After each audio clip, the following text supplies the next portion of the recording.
नमस्कार। Guiding growth empowering prosperity में एक नए डेट फंड की कैटेगरी के साथ हम फिर से हाजिर हैं और इस कैटेगरी का नाम है long duration debt fund category. Long duration debt fund category आखिर होती क्या है?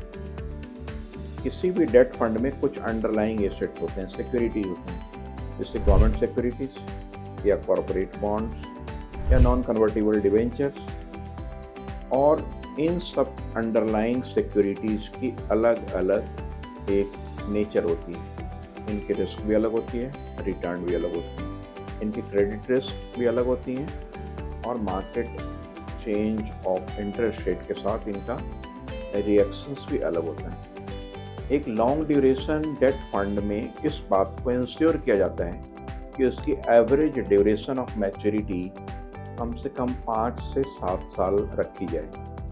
इस एवरेज ड्यूरेशन को 5 से 7 साल रखने का फ़ायदा उन इन्वेस्टर्स को मिलता है जो डेट में पैसा रखना चाहते हैं और लंबे समय के लिए रखना चाहते हैं। फंड मैनेजर अपने पोर्टफोलियो में चेंजेस करके इस बात को इंश्योर करते हैं कि उस फंड में ड्यूरेशन की जो मैनेजमेंट है इस तरीके से की जाए कि उसमें इन्वेस्ट किए गए हर इन्वेस्टर को उसका फ़ायदा मिले।